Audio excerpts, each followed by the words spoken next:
शराब घोटाला। भारतीय जनता पार्टी ने पिछले 4 साल से इस शब्द का भारतीय राजनीति में खूब इस्तेमाल किया। आज उसमें जो आदेश आया उस पर अभी चर्चा करेंगे। न्यायालय ने, हमारे जस्टिस सिस्टम ने इसमें एक बहुत ऐतिहासिक फैसला दिया है। इसके लिए मैं जुडिशरी का बहुत बहुत धन्यवाद करना चाहता हूं, जज साहब का बहुत बहुत धन्यवाद करना चाहता हूं। आज के इस माहौल में जब सारी संस्थाओं को, सारे अथॉरिटीज को डराया जा रहा है, धमकाया जा रहा है, ऐसे में इतना बड़ा न्याय करने के लिए जज साहब ने वाकई बहुत हिम्मत दिखाई है। मैं उन सभी वकील भाइयों का धन्यवाद करना चाहता हूं जिन्होंने एक एक कदम हम लोगों का साथ दिया, हमारी ये लड़ाई न्यायालय में लड़ी। मैं खासकर नाम लेना चाहता हूं, अभिषेक मनु सिंघवी साहब का धन्यवाद करता हूं, हरिहरन साहब का धन्यवाद करता हूं, रिबेका मैडम का धन्यवाद करता हूं, विक्रम चौधरी जी का, दयान कृष्णन जी का, रमेश गुप्ता जी का, शादान का, मोहित माथुर जी का, विवेक जैन, रजत, मोहम्मद इरशाद, करण, मुदित जैन, और भी कई नाम है, अगर मेरे से कुछ रह गए हो। बहुत सारे वकीलों ने हमारा साथ दिया, और उन सारे देश भर के लोगों का जिन्होंने पिछले 4 साल से जिस तरह से हमारे ऊपर अत्याचार किया जा रहा था, इतने कठिन समय में हम लोगों का साथ दिया, उनका धन्यवाद करना चाहता हूं। आप जान रहे हैं कि किस तरह से पिछले 4 साल से ईडी को, सीबीआई को, सारी संस्थाओं को इस्तेमाल करके हमारे ऊपर एक शराब घोटाला नाम का एक आरोप लगाया गया। सीबीआई ने, ईडी ने उसमें चार्जशीट फाइल की।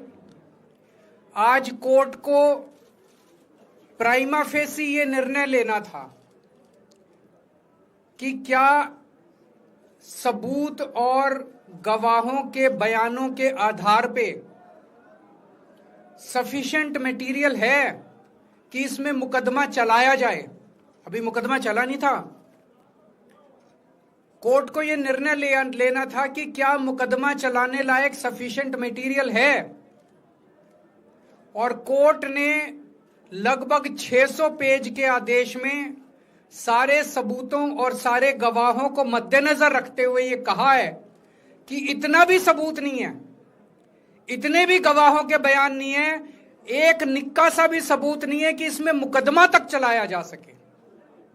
अगर मुकदमा चलाया जाता, 15-20 साल मुकदमा चलता, उसमें बहुत सारे गवाह बुलाए जाते, सबूत रखे जाते, उसके बाद होता, वो तो अलग बात है। कोर्ट का यह कहना है कि इतना टुच्चा केस है, इतना फर्जी केस है, इतना बेकार केस है, इतना गलत केस है। ये मैं नहीं कह रहा, ये भाषा है। आप कोर्ट का ऑर्डर पढ़िए। ये ऑर्डर जो है ये ऐतिहासिक ऑर्डर है। कोर्ट ने कहा है कि इतना फर्जी केस है, इतना फर्जी केस है, एक भी सबूत नहीं है, एक भी गवाह नहीं है कि इसमें मुकदमा भी नहीं चलाया जा सकता। ये पूरा षड्यंत्र किसने रचा, क्यों रचा? ये पूरा षड्यंत्र 2 लोगों ने मिलकर रचा, नरेंद्र मोदी जी और अमित शाह जी। और आज उन दोनों को पूरे देश से माफी मांगनी चाहिए। उन दोनों ने मिलकर षड्यंत्र रचा कि आम आदमी पार्टी को खत्म किया जाए, आम आदमी पार्टी को बर्बाद किया जाए, और उस षड्यंत्र के तहत आजाद भारत का सबसे बड़ा और सबसे घिनौना षड्यंत्र रचा उन लोगों ने। वो देख रहे थे कि दिल्ली में वो हमें नहीं हरा सकते। वो देख रहे थे कि दिल्ली की जनता हमारे कामों से बहुत खुश है। वो देख रहे थे दिल्ली में कामों की राजनीति के आधार पे वो कहीं खड़े नहीं होते, तो उन्होंने एक षड्यंत्र रचा। जनता जानती है कि केजरीवाल ईमानदार, उन्होंने कहा केजरीवाल की ईमानदारी पे चोट करो। जनता जानती है कि आम आदमी पार्टी ईमानदारी, उन्होंने कहा आम आदमी पार्टी की ईमानदारी पे चोट करो। उन्होंने आम आदमी पार्टी को खत्म करने के लिए षड्यंत्र रचा और बोले केजरीवाल बेईमान है, केजरीवाल बेईमान है, केजरीवाल बेईमान है, केजरीवाल ने शराब घोटाला किया, केजरीवाल पैसे खा गया, केजरीवाल ने 100 करोड़ रुपए खा लिए। मैंने जिंदगी में केवल ईमानदारी कमाई है। मैंने जिंदगी में केवल इज्जत कमाई है, एक नया पैसा नहीं कमाया मैंने अपनी जिंदगी में। इन लोगों की तरह नहीं हूं मैं। मैंने जिंदगी में एक नया पैसा नहीं कमाया, केवल ईमानदारी कमाई है। और ये उस ईमानदारी के ऊपर चोट करना चाहते थे, उसके लिए इन्होंने षड्यंत्र रचा था। आज कोर्ट के ऑर्डर के बाद यह साबित हो गया देश के सामने, केजरीवाल कट्टर ईमानदार है, मनीष सिसोदिया कट्टर ईमानदार है, संजय सिंह कट्टर ईमानदार है, दुर्गेश कट्टर ईमानदार है, आम आदमी पार्टी कट्टर ईमानदारी है। हम नहीं कह रही है, कोर्ट ने सारे देश के सामने बोला है। कई लोग ये कहते हैं जेल से आने के बाद केजरीवाल चुप क्यों हो गया, केजरीवाल गायब हो गया, केजरीवाल कहां गया।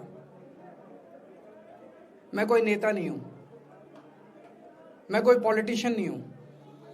पॉलिटिशियन को फर्क नहीं पड़ता, उनको 4 गाली दे दो, मोटी चमड़ी होती है उनकी।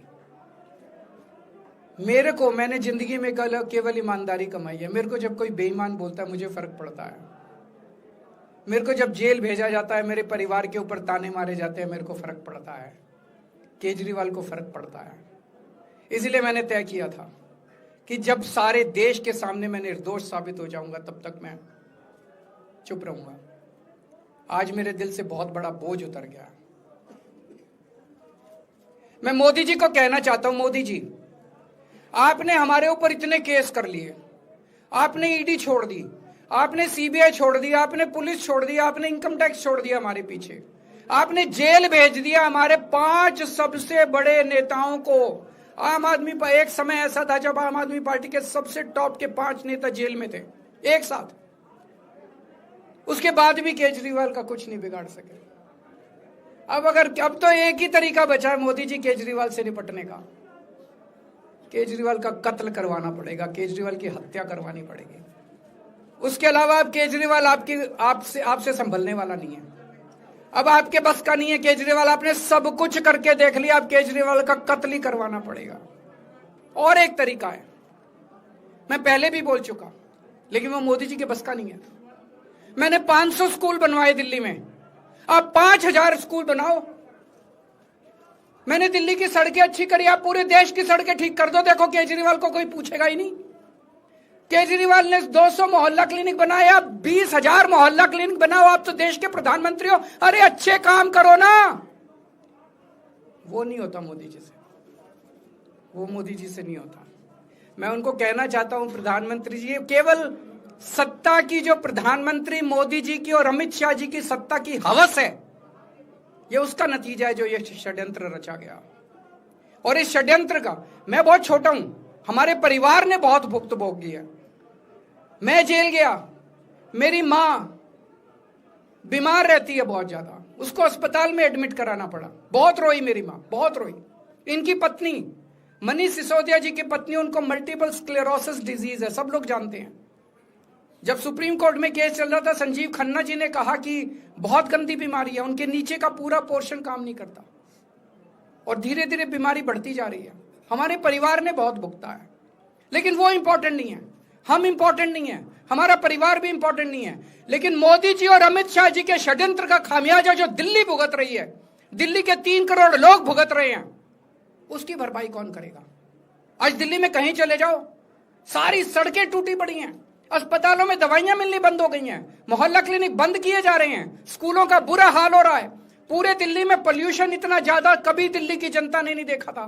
यमुना का बहुत बुरा हाल हो गया है। एक चीज बता जो तो दिल्ली में इन्होंने ठीक करी हो, पूरी दिल्ली का बेड़ा गर्क कर दिया। सबसे बड़ा खामियाजा मोदी जी और अमित शाह जी की सत्ता की हवस, उसका सबसे बड़ा खामियाजा दिल्ली के 3 करोड़ लोगों ने भुगता है। दिल्ली के लोगों से जाके पूछो।